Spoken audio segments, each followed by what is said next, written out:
দেশ নেত্রী আপসীন নেত্রীর গণতন্ত্রের মায়ের আদর্শ আমরা যেন তারেক রহমানের হাতের মাধ্যমে তার মাধ্যমে যেন আমরা প্রতিষ্ঠিত করতে পারি।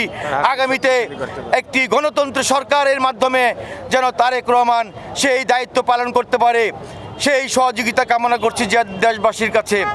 আমরা সবাই চলে যাব দুনিয়া ছেড়ে, আমাদের অনেকের আপনজন চলে গিয়েছে, আরও যাবে, আমরাও চলে যাব, এটাই স্বাভাবিক। মৃত্যুকে মেনে নিতে হবে, কিন্তু কিছু মৃত্যুকে মেনে নেওয়া যায় না, কষ্ট লাগে। তেমনি আমাদের এই দেশ নেত্রী আপসীন নেত্রী গণতন্ত্রের মার জন্য আমাদের কষ্ট হচ্ছে। আমরা এই কষ্টকে আমরা আমাদের বুকে ধারণ করে আমরা আমাদের এই কষ্টকে যেন আমরা সইতে পারি, সেই জন্য আমরা আল্লাহ রব্বুল আলামিনের কাছে আমরা প্রার্থনা করছি এবং আল্লাহ তাআলা যেন আমাদের সবাইকে সে শক্তি দেন যেন আমরা এই শোক সইতে পারি। আমিন।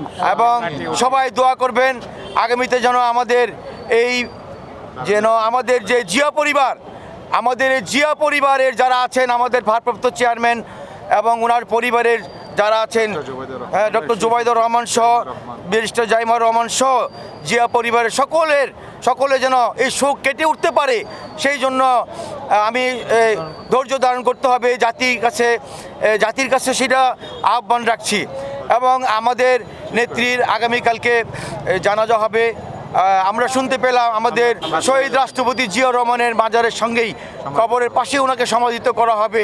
ইনশাল্লাহ সবাই আমরা, সারা বাংলাদেশের মানুষ, সারা জাতি আমরা এই আগামীকাল আমরা জানাজা অংশ নিতে পারবো। বাদ জোহর সবাইকে জানাজা অংশ নেওয়ার জন্য আহ্বান জানাচ্ছি জিয়া পরিবারের পক্ষ থেকে।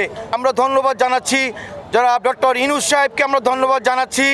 উনি আমাদের গণতন্ত্রের মায়ের জন্য, আমাদের বিএনপির চেয়ারপারসনের যে শোক, সেই শোকের জন্য রাষ্ট্রীয়ভাবে একদিনের ছুটি ঘোষণা করেছেন, একদিনের ছুটি ঘোষণা করেছেন, 3 দিন রাষ্ট্রীয় শোক ঘোষণা করেছেন।